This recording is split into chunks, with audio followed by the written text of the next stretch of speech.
bord du lac de la Bancalier dans le Tarn. C'est un lac magnifique. Alors comme vous pouvez le voir ce matin, il y a beaucoup de grenouilles. En hiver, c'est toujours préférable, dans des lacs comme ici, les lacs de barrage, de pêcher les eaux profondes. Alors il y a plusieurs explications à ça. C'est la prédation des cormorans.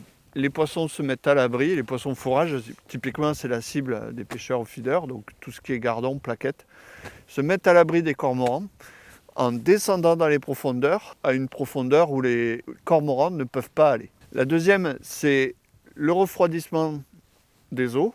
Donc les poissons, ce sont des animaux à sang froid, c'est-à-dire que leur corps est à la même température que celle de l'eau.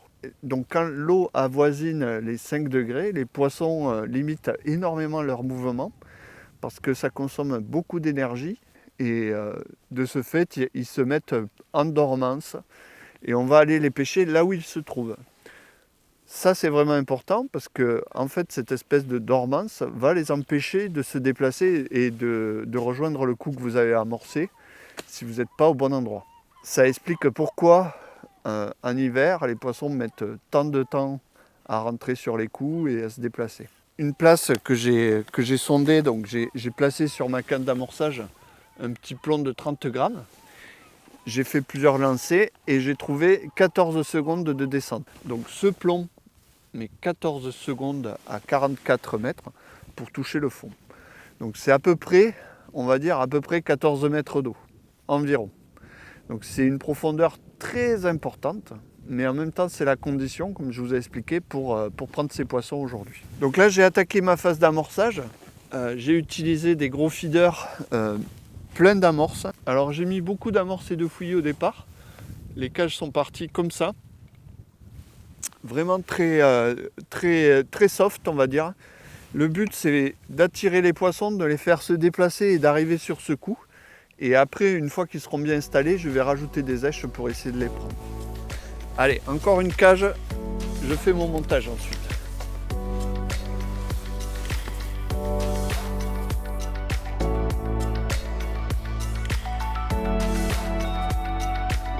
Bon, là j'ai du vieux fouillis. Voilà, c'est vraiment important dans les pêches d'hiver. Pour le décoller, je mets de la terre de somme sèche sur le fouillis. Voilà, j'en mets assez. Et cette terre sèche va absorber l'humidité et séparer tous les petits grains de fouillis.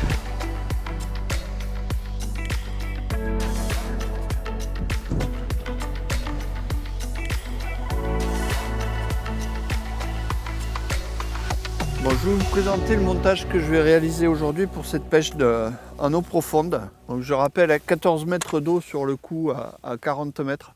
Donc c'est énorme. Hein. Alors la première chose c'est que déjà j'utilise une tête de ligne, une arrachée qui fait 2 fois la longueur de la canne. Donc comme ça me permet d'avoir du nylon au niveau du doigt quand je tiens ma ligne au moment du lancer. J'utilise des potences toutes prêtes, hein. Ce sont les potences de la marque Gourou. J'aime bien aussi faire mes propres potences. Pour quelqu'un qui débute, c'est vraiment parfait. Donc je la place sur le corps de ligne en premier. Ensuite, je viens placer un petit stop flotte qui va me servir d'arrêt. Je passe dans la boucle en métal mon nylon et je viens faire coulisser mon stop flotte sur le nylon. Voilà, on voit le montage donc avec la potence qui vient embuter sur le stop flotte. Donc ensuite, je positionne un petit émerillon sur ma ligne. Donc c'est un petit émerillon sur lequel je vais fixer mon bas de ligne. Donc pourquoi ? Parce que ici il y a beaucoup de profondeur et dans les eaux profondes je sais que mon bas de ligne risque de vriller quand je vais ramener. Donc là maintenant je vais réaliser une torsade. Donc je me saisis du nylon avec le pouce et l'index des deux mains et je le fais rouler entre mes doigts, voilà, de façon à former une torsade. La torsade se fait automatiquement et elle va servir d'anti-emmêleur. Donc une fois que la torsade fait une vingtaine de centimètres, je vais l'arrêter en formant un nœud. Donc je passe 3 fois dans la boucle de façon à garder une torsade qui va faire environ 15 cm. Donc le nœud est là, je mouille. et je serre pour finir la torsade. Je coupe l'excédent et je viens rabattre mon stop flotte contre le nœud. Donc l'objectif, on le voit, c'est de créer une portion plus rigide ici qui va supporter le bas de ligne et éviter que le bas de ligne vienne s'entortiller sur le feeder. Le bas de ligne ici sera fixé sur cette portion-là. Voilà. Et là, on a un super montage pour pêcher toute la journée avec une potence, un petit stomp flotte et juste un petit émerillon. Il n'y a pas un repère, ça n'a pas l'air de se lever, c'est vraiment flippant. Et pour l'instant, pas une touche. Bon, toujours de la brume, toujours compliqué, c'est pas la fête. Hein.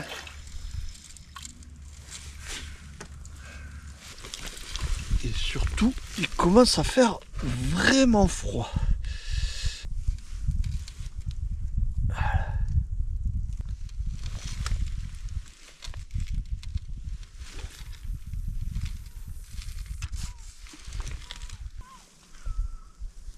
Je vais répondre à une question que j'ai eue en commentaire dans ma dernière vidéo. Donc je vais vous présenter la façon dont je m'installe au bord de l'eau. Donc ici, j'ai une grande desserte avec toutes mes èches. Vous voyez, mon amorce, mon fouillis, quelques pinkies, des gozzers. Voilà, ici un peu de matériel, de quoi refaire mon montage et des feeders. Là, j'ai sur la gauche, donc moi je suis droitier, mon bras feeder avec le repose canne. Voilà, la canne est positionnée de cette façon. Alors l'idée c'est d'être face à l'eau pour pouvoir lancer bien précisément. Donc, et prendre un repère sur la berge en face. Bon, aujourd'hui c'est un peu loupé. Hein. Là je ferre en revers. La canne est positionnée au ras de l'eau pour bien immerger la bannière et bien détecter les touches sur le sion. Donc pour ça aussi on forme un angle de 90 degrés entre la canne et la ligne. Ici ma bourriche, voilà, un peu excentrée pour pas me gêner. Un support de canne, voilà, que j'ai trouvé sur le bon coin. Avec ma canne d'amorçage, je pourrais avoir 2-3 cannes de plus de préparer, mais bon, aujourd'hui c'est pas nécessaire. Derrière j'ai mon seau ici avec mon amorce, et puis sur la gauche, mon manche d'épuisette, j'épuise de la main gauche.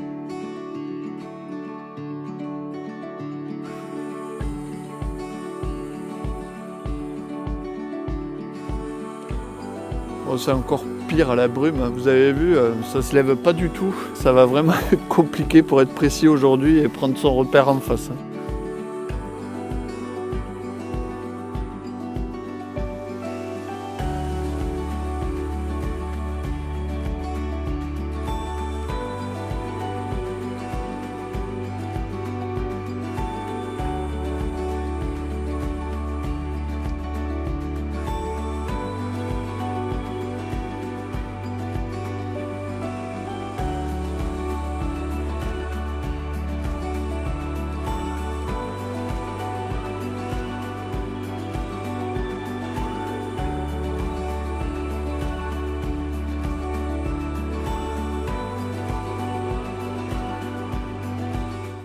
Les gardons comme ça, voilà, j'en ai 3. J'ai une petite plaquette. Bon, c'est pas mal pour la saison. J'ai un souci par contre, c'est que j'ai un accro. J'ai un accro sur le cou, pile poil là où mon feeder tombe. Donc je vais peut-être rajouter 4 mètres de plus et pêcher juste derrière cet accro pour pouvoir passer par-dessus quand je ferre les poissons. Ça c'est un petit peu découvert. Mais par contre, il commence à faire vraiment très froid là. Avec l'humidité, je suis gelé. Alors, je déclipe là et je vais rajouter environ 3-4 mètres. Ça, je m'éloigne pas trop du coup.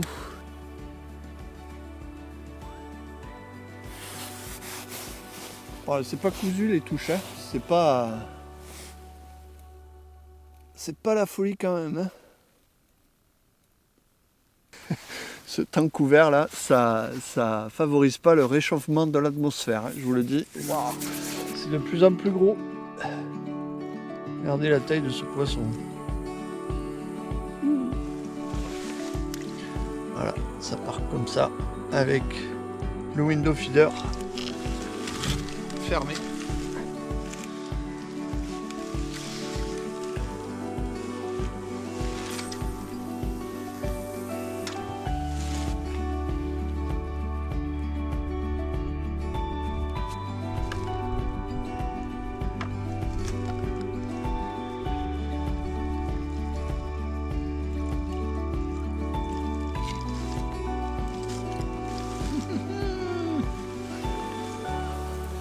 J'ai essayé de grossir un peu mes èches. Et voilà. À la place des Pinky, j'ai mis des gozer. Et ça trompe pas. Un beau gardon. 2 gozer à la meçon.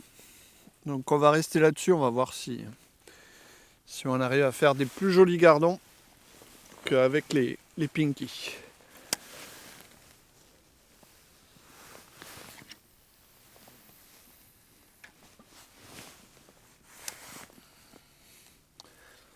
Donc quand on pêche dans les profondeurs, ce qui est important, c'est de choisir le bon feeder. Alors aujourd'hui, on retrouve ce type de feeder, ce sont des window feeders.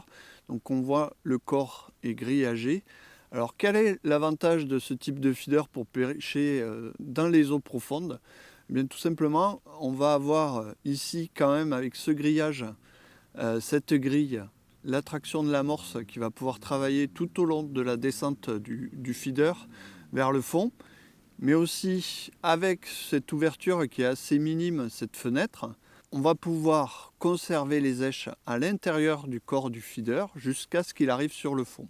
J'ai commencé ma pêche avec ce modèle de window feeder, mais je vais changer. Là, les poissons semblent être sur le coup, il n'y a plus besoin trop de les attirer, mais vraiment de les concentrer sur le fond. Alors je vais passer sur ce modèle-là, qui est exactement le même feeder, sauf que le corps est plein et non grillagé, et ça va me permettre justement d'amener tout le contenu et les èches et l'amorce bien précisément sur le fond là où je pêche, même si ici on a vraiment une très très grande profondeur.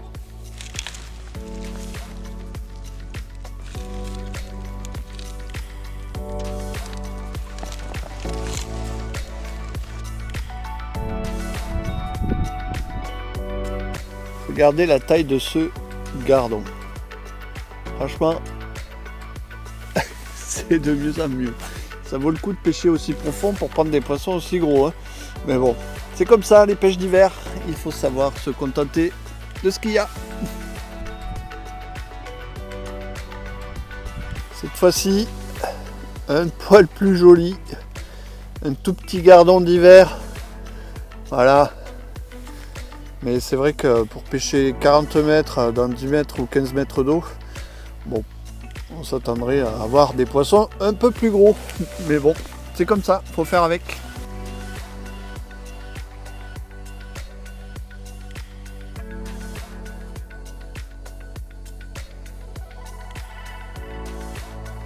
Bon, j'ai des touches régulièrement là, ça y est. En pêchant au gozer, avec 2 gozers à la meçon. J'ai arrêté de mettre du fouillis dans mon amorce parce que je trouve que à un moment donné j'avais vraiment des petits poissons. Et je continue à mettre des èches par contre. Pas mal parce qu'il y a quand même quelques poissons à prendre. Ah ça a l'air un peu plus joli.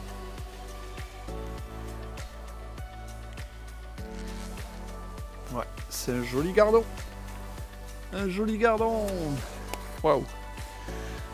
Ça fait plaisir, hein. Après avoir pris une série de petits poissons.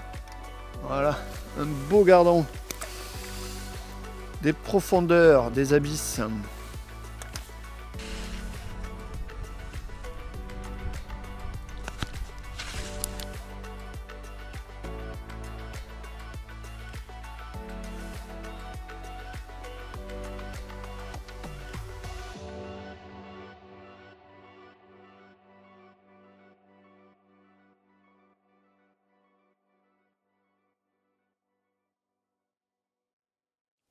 Et voilà, ça c'est un vrai gardon, un vrai papa.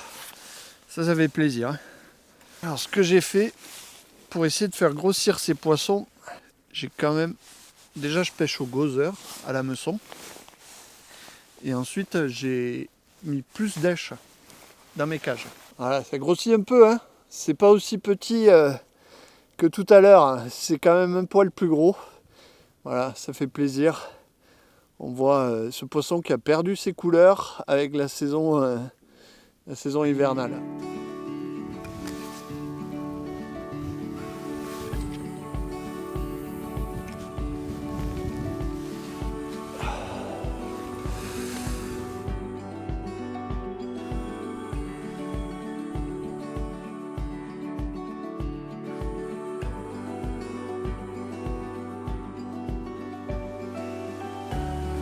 Les poissons sont plus jolis, mais je suis vraiment obligé d'attendre. Voilà, encore un joli gardon. Vraiment sympa. Mais je suis repassé sur des pinkies, j'avoue, je sais pas trop ce qui marche le mieux. Mais je suis obligé d'attendre. Hein. Voilà, le joli gardon. Il n'y a pas grand chose dans la bourriche cette fois-ci. Quelques gardons, je dirais une petite quinzaine, même pas. Une pêche difficile quand même dans l'ensemble, je m'attendais à mieux en venant ici aujourd'hui. Si cette vidéo vous a plu, laissez-moi un petit like sous la vidéo. Et si vous avez des questions, bien sûr, n'hésitez pas, les commentaires sont là pour ça et je viendrai répondre à vos questions sans problème. Allez, je vous dis à bientôt dans une nouvelle aventure. Moi, je vais me mettre au chaud parce que là, vraiment, je suis gelé.